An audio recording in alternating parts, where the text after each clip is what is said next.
बेटा हूँ, क्या है सच्चाई है? एकदम सच्चाई है। हाँ। एक फौजी के बेटा है। हाँ हाँ हमारे पड़ोस में उनका घर है। हाँ अगर उनका घर एक साथ है हाँ हाँ तो वो फौजी के बेटे हैं, हाँ। इसमें दो मत की बात नहीं है।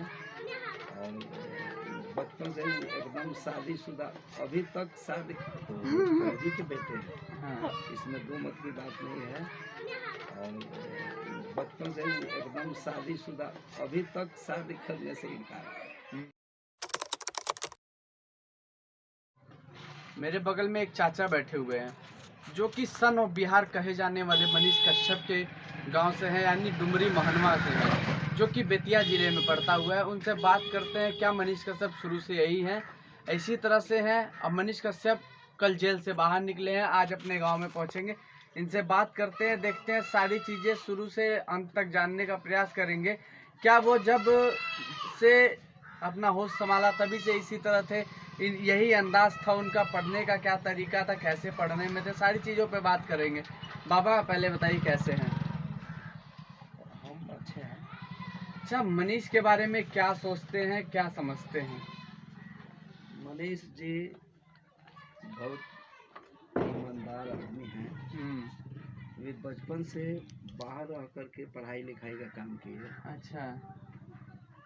जब उन्होंने होश संभाला तो पत्रकार के रूप में आए हम लोगों के सामने। अच्छा। उसके बाद पत्रकार के साथ साथ एक कुशल नेता के रूप में दिखे जाने लगे। उसके बाद वे अपना घर द्वार छोड़ करके बाहर रह करके लोगों की सेवा में लग गए। और उनके अंदर प्रेम सद्भावना भरी हुई है। ये असहायों का मदद भी करते हैं और रात दिन जो अत्याचार भ्रष्टाचार होता है उसके खिलाफ आवाज़ भी उठाते हैं। समझे?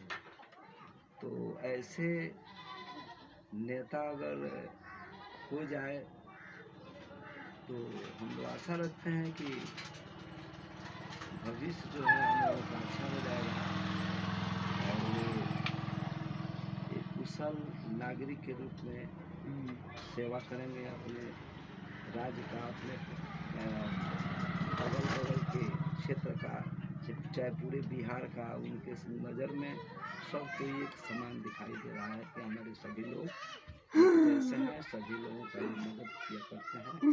जहाँ भी होता है हम लोग सुनने में आया है कि असहायों का मदद भी करते हैं।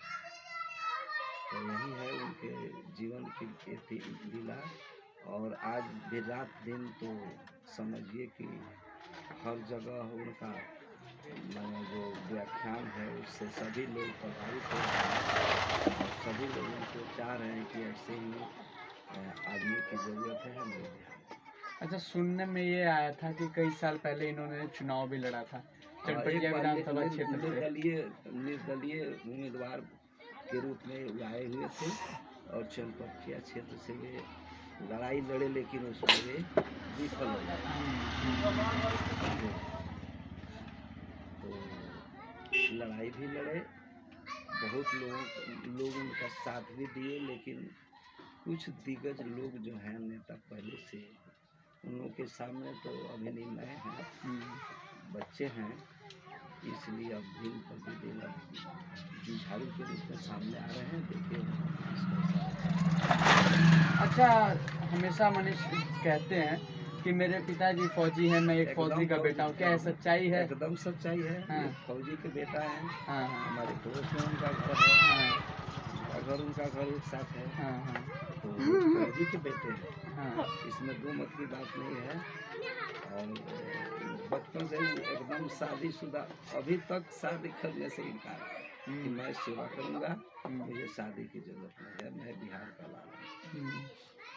इसलिए वे अभी माया के जाल में फंसना नहीं चाहते हैं, जनता की सेवा में लगनशील रहना चाहते हैं। अच्छा, क्या लगता है कि मतलब मनीष को जो तमिलनाडु मामले में जेल भेजा गया था, कितना लगता है कि षड्यंत्र है या फिर क्या, कैसे? वो तो षड्यंत्र था ही। हाँ। मनीष देशद्रोही थोड़े थे, हाँ। उनके ऊपर देशद्रोही का ये तो सही काम कर रहे थे, जाल रचने वाले रच करके फंसाए। मत खाई। चाहे कोई कैसा भी हो, चाहे कोई भी नेता हो या फिर कोई जब किसी की बराबरी नहीं कर पाता ना, तो उसको गिराने की हमेशा कोशिश करता है। उसी तरह कहीं ना कहीं मनीष को एक षड्यंत्र में फंसाकर जेल भेजा गया था और इतने लंबे समय तक उसको रखा भी गया।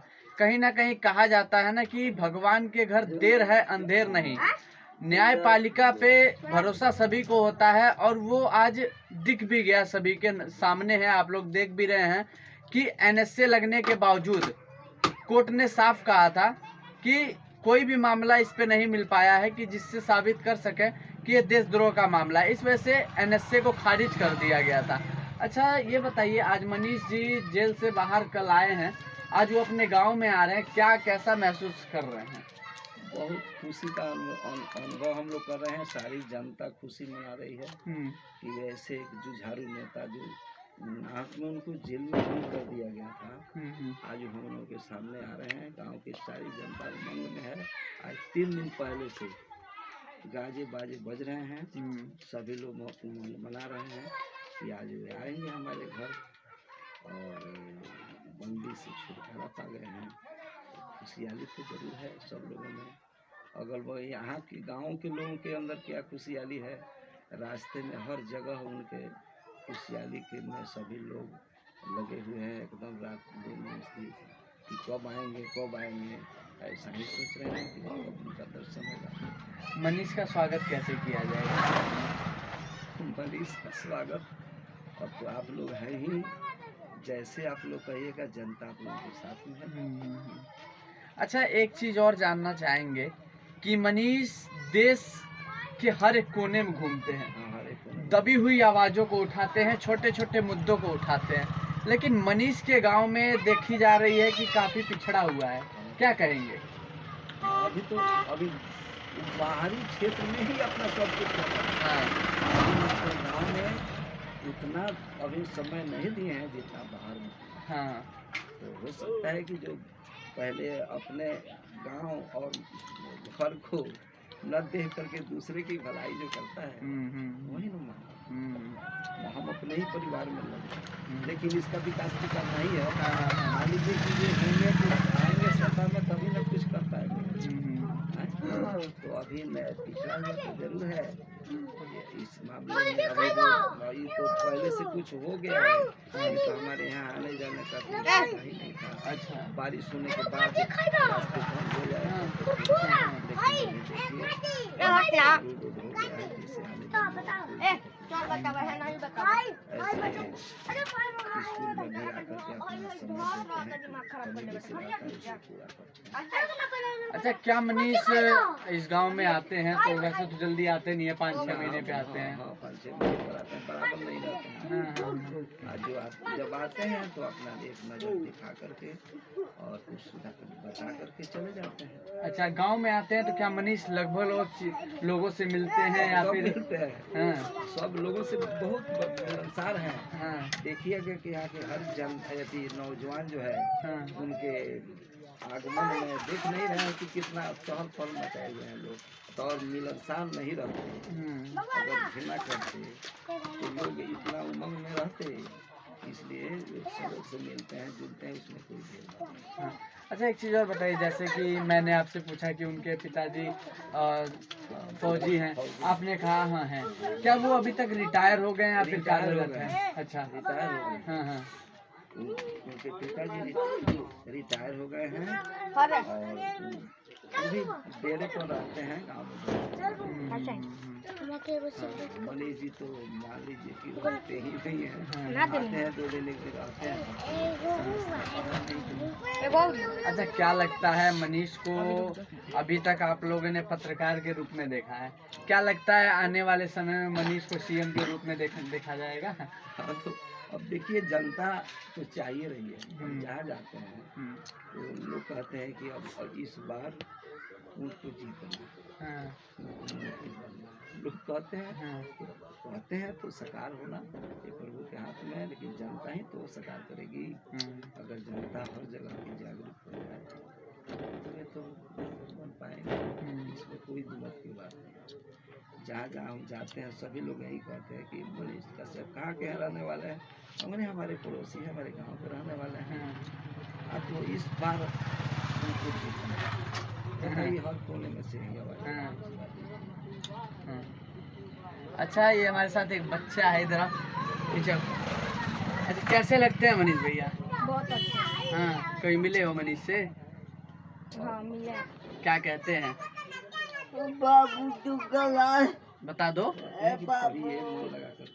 बाबू शिक्षा देते हैं। अच्छा, कहते हैं कि पढ़ कर कुछ अच्छा करना। हाँ, अब जेल से बाहर आ रहे हैं, कैसा लग रहा है? बहुत अच्छा। अच्छा, जानते हो जेल में क्यों गए थे? अच्छा बाबा, ये बताइए कि मनीष शुरू से व्यवहार उनका इसी तरह से है? इनका व्यवहार अच्छा है। हाँ, व्यवहार सबों से मिलना जुलना, प्रेम रखना, ये सब भावना उनकी बचपन से ही। आज की बात नहीं है, बहुत पहले से ही उन्होंने प्रेम भावना के साथ देखने को आया कि हम लोगों के गाँव अच्छा, जिस तरह से मनीष पत्रकारिता करते हैं कितना अच्छा लगता है कि मतलब कैसे सारी चीजें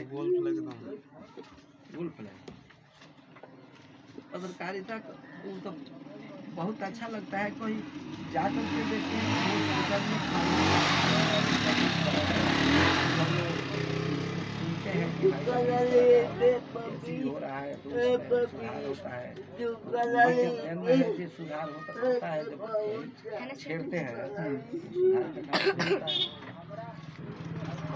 और पैसा कर दो 45 आते हैं और जहाँ जहाँ देखते हैं कि कोई अत्याचार हो रहा है वहाँ पर जाते हैं।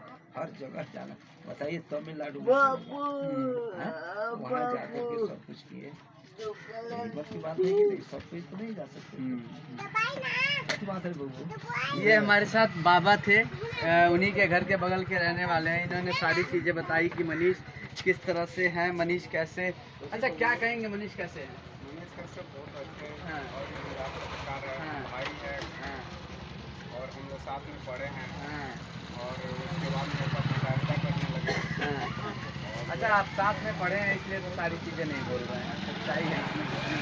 बहुत अच्छा सच्चाई है। हाँ। शुरू से जो है उनका दादा परबाजा जो भी रहा हाँ। वो दूसरों को मदद करते रहे। हाँ। ये बात नहीं है कि वही मदद कर रहे हैं, करने वाले हैं। हाँ। उनके दादा फौज के थे। हाँ। फौज में रहते थे तो उनको लकवा मार दिया तो घर पर आ गए। आने के बाद क्या हुआ कि जे वो घर पर आए, 50,000 तनख्वाह मिलता था, जिसमें 30,000 लोगों पर खर्च करते थे, 20,000 अपने के लिए अपने लिए। अब इससे और अच्छा क्या हो सकता है?